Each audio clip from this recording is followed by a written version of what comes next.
Hi friends, welcome back to my channel. Today we are talking trash. I will go ahead and leave timestamps down below like I normally do, so if there are certain categories you want to check out, but I'm gonna go ahead and start with a couple of makeup declutter items that I have in this round of trash. So in case you're new to Trash Talks or my channel, I'm somebody who doesn't really do concerted declutters. I oftentimes will put aside certain products that I want to test out, and then during that trial time, I kind of put them on a chopping block. I test them out in action, and then based on that application, make a decision on whether or not something can stay in my collection. I'm not somebody who really sits down and says like, today I'm just gonna go through my lip products. It's cool if that's you, just not how I operate. So when I tested out these two items, I ultimately found that they no longer deserve a space in my very precious makeup collection. The first is an eyeshadow palette. This is the collaboration of Ulta and Jenny Fox. It's the Miss Fabulous palette. This palette I think is kind of a surprising palette for me because it has a lot of like these reddy, warm tones that I'm not really the biggest fan of, and naturally I don't really pull them out and use them for that. But I liked a lot of the like lighter shades around here. Some of these shades over here weren't too bad either. But ultimately, when I pulled it out to try it out again, I just felt like the quality doesn't hold up against the other eyeshadows that I have. And that could be a combination of how old this is. I mean, gosh, I want to say this came out in like 2016. So we're talking quite a few years ago. So I just no longer feel like a connection to this palette as a fan, and I don't feel like the quality is outstanding anymore compared to what I have in my collection. So I'm gonna say goodbye to this. And then I also am getting rid of something relatively new to the collection. This is from ColourPop. This is the Agave Bloom Cream Shadow. I got this when they were doing like a sneaky sale, and I was really into the idea of this because it looks really similar to the MAC paint pot that I've currently been using as my like eyeshadow base and like bring my lids to ground zero before applying eyeshadow. And wouldn't you know it, you can't really tell, but this has glitter running through it. Gold glitter. I'm not even sure you're gonna be able to, oh yeah, you can kind of see it. I just am so not a fan. No wonder this was on clearance. Who would want this? No one wants this. No one is like, you know what I really want? A cream eyeshadow with some crafty glitter mixed into it. Oh, I'm so disappointed. It does give me hope that maybe if ColourPop has this formula without glitter, which I'm gonna have to very heavily scrutinize because now they've kind of burned my trust a little bit with the cream shadow, I might be inclined to buy it because texturally it was fine.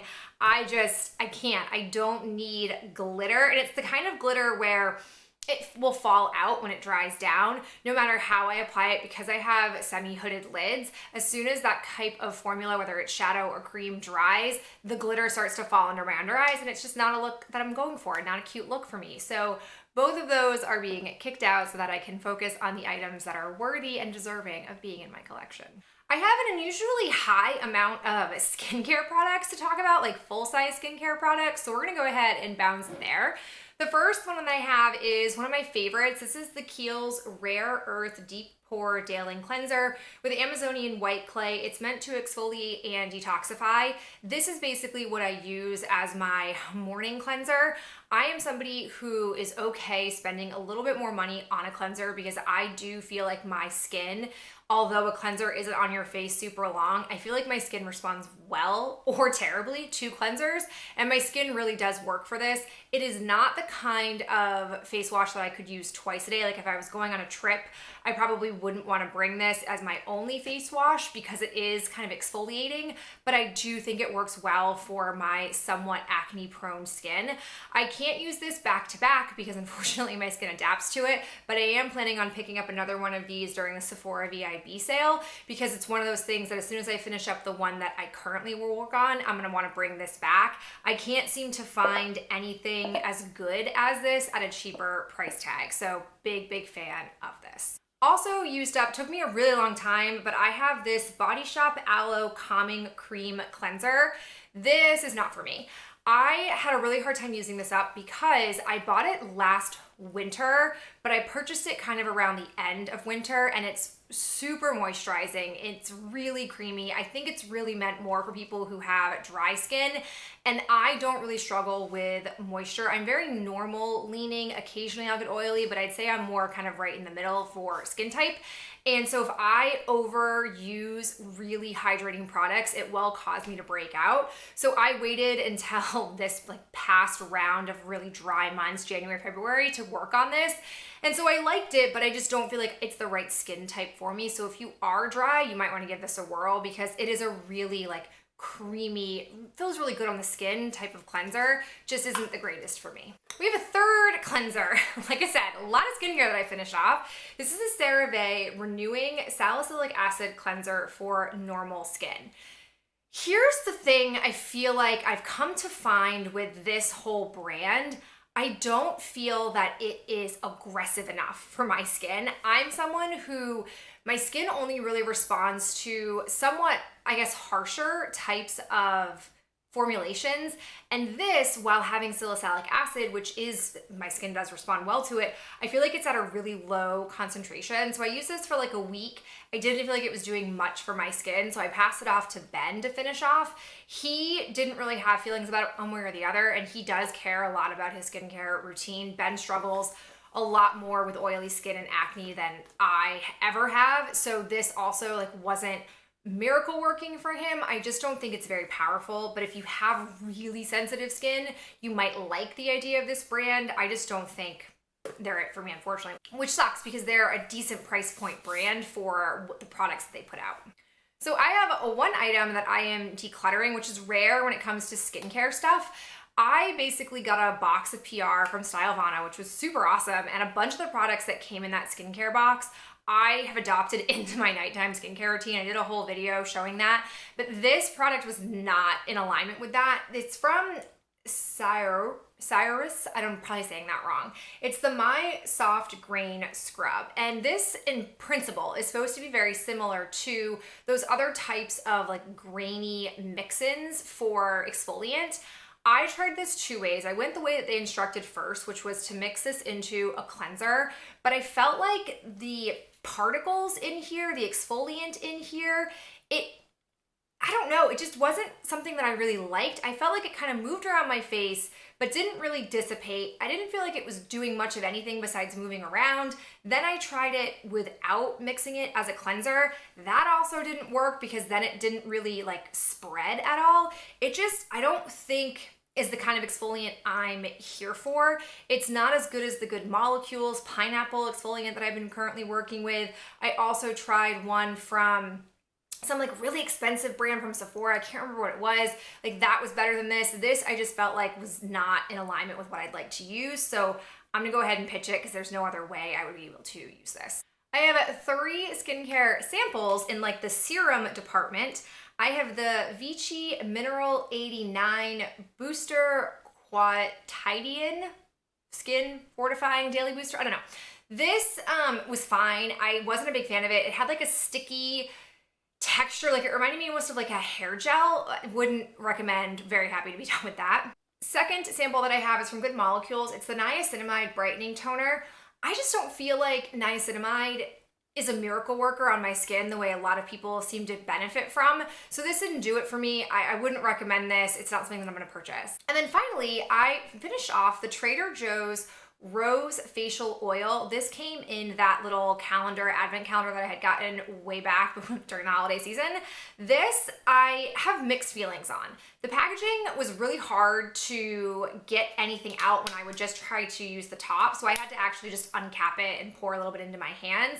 I feel like facial oils just in general aren't really what my skin needs. Similar principle to over like hydrating my skin. I feel like oil, if I don't time it during really dry months, it's going to over hydrate my skin. It's just too rich. So I don't feel like I need this, but as an oil, it was nice. And I felt like my skin did absorb it, but it took me a long time to use because I just didn't feel like every night when I was doing my skincare routine that I needed to put an oil on my face because, again, I'm not dry leaning all the time. It's really just January, February, and like a couple of weeks in March that the air is super dry where I live, and that's what tends to dry my skin out. Aside from that, I'm pretty normal leaning. So I think if you're in the market for an oil, would recommend this, but otherwise I probably won't buy it. And then lastly for this category, it's similar principle here. I think this is just too rich for my skin. This is the Derma E Vitamin C Intense Night Cream, Probiotics and Robiotics or Rubias, I don't know. First off, this line smells like Fruit Loops. I don't know why. If you ever had this line, I'd love to know your thoughts on that, but 100% Fruit Loops. This is lovely packaging. I think the reason I bought this, like I think deep down I knew it wasn't gonna be good for my skin type, but I wanted to purchase something from Derma E, and at the time, back in the spring when I first got in this, like spring, summer, this was kind of all they had in stock, so I bought it. I had gotten this in July is when I pulled this out to start using it, and I had to just let it go in the summer because it was breaking me out, and I waited to pull it back out after I finished my last number 7 night cream, and I just feel like while this is nice, I had to be really careful to not put too much on my hands because it is super moisturizing. So if you're dry, again, kind of the theme of this section of my video today, if you're dry, this is great. I do have a day cream that I'm like halfway through that I've gone back and forth on because I don't know if it was causing my skin to break out, but I have it and I'll probably finish it off. But I'm curious to try more from Derma E, maybe something that's better for my skin type. We can now move into my next category, which is the rest of my bathroom shower things. So I have 3 oils. I'm very excited to tell you that I'm at the tail end of doing this with oils, which is really exciting. So I finished off this Physicians Formula Argan Oil. I finished off a bunch of these because once I realized that this was basically scentless, it was ideal for mixing into lotions because it didn't compete with the lotion scents because I like the scent. I didn't need to mix the scent, but I needed to add more moisturizing. So this is great for that, but probably won't buy it again because I don't want to have to keep mixing these products. I also finished off the 12 Days of Christmas Bah Humbug Rollerball perfume oil from Fortune Cookie soap, which I was mixing with lotion, and I'm decluttering Christmas Town. I was getting to a point where I knew I wasn't going to end up using all of the perfume oils in my collection, so I did some sniffing, and I just don't love the smell of this, and it's also old, like kind of really old, so I'm gonna go ahead and get rid of both of these. Also from Fortune Cookie Soap, this is the Follow Your Heart whipped cream sample that came in my Brave box. This was nice. This is like a fruit, like a juicy, it smelled like a juicy citrus lotion. Really big fan of it. I did purchase a couple of things from this collection because it was my last box, and which is good because the temptation has been really bad with Fortune Cookie Soap because the boxes come with a code and you're like, I like some of the scents, I'm gonna buy a couple of things, and I don't need to be buying body care, I need to just be using a body care, but this scent was good. I also have this from the Bathing Garden. It's the Haunted Hayride Pumpkin Butter Whipped Soap. So I'm pretty sure Fortune Cookie has brought back their whipped soap, but there was a time where they got rid of it, I guess. I had sort of missed the memo on that, and I was in the need for new whipped soap, which I use for shaving. So I bought a couple of these from the Bathing Garden. The scent of it, fine. Nothing like super amazing. It wasn't very noticeable in the shower, but I don't feel texturally that this was that great. Like I would kind of get a little bit out of here or put it on my hands and then put it on my legs, and it would kind of just fade away. Like I could barely even like see it still on my legs. Maybe if my legs had been dry, but I'm not gonna shave with dry legs, and I like to, shave in the shower. So I don't know, I don't feel like this is gonna replace the Fortune Cookie Soap one, and now that Fortune Cookie Soap seems to be producing their whipped soap again, I don't have to worry about this, but I do have one more because I bought 2 to kind of better justify the price of shipping. So I don't know, it just wasn't a transforming experience for me. I wouldn't get these again. Final item in this category is also from my Brave Fortune Cookie soap box, and it's a Fortune Cookie soap in Wisp. This scent was really nice. I go through these soaps really fast. I use them as body soaps. I don't know if you're supposed to, if they're meant to be for your hands, but I don't really care. But I don't think I would buy soaps from Fortune Cookie soap because they are so emollient. I just whip through them really, really fast. So enjoyed the scent, happy it's done, but not something I would have bought. Final category that we have are nails. I was trying to make a concerted effort to select nails where I had already made one set from to help sort of deplete my bloated Impress nail collection. So the first ones that I have are called Brilliant. I still have a ton from the old packaging, so the names are on the bottom, but these are really pretty. I'm in this mode right now where I want to use nails that aren't too vibrant, that are more in my like realm considered neutral. I thought these were very nice. I like the like soft mauve pink shades. Next nails come from the Rebecca Minkoff X Impress collaboration. I really, really liked this collaboration with her. I thought most of the nails in the collection that were square or scoval were awesome. I'm wearing these ones right now. But I just love, I'm pretty sure these were like initially in their jelly collection, but the problem was a lot of the jelly nails were oval. So although I love the look of them, I don't like oval or almond shaped nails on me. I just don't think it's very attractive. So I ended up getting with these. I think I bought like 4 boxes over the course of the collection. I do feel like I might have one more box of this exact nail in my collection. It's called Glitterati. I just think these are beautiful. I managed to pull a set this time of just the like pinky ombre nails, but even with the glitter nail, I liked that too. So I just thought this was the best out of the entire collection, but don't be surprised over probably the next 6 months seeing more from this line because I bought a lot of it and I bought multiples of much of that collaboration.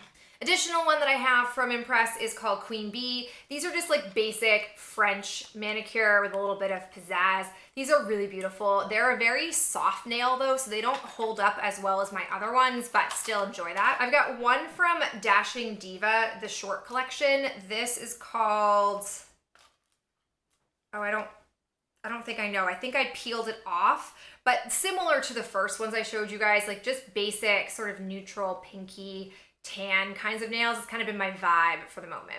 And to end the whole thing, I have a nail polish, whoa, that I'm decluttering or kind of just throwing away because it's so sad. This is from Dark Side of the Mood. It's the 50 Shades of Grey collection that they came out with. And this has basically very much separated. I brought it in for a pedicure because I do bring my own nail polishes for pedicures.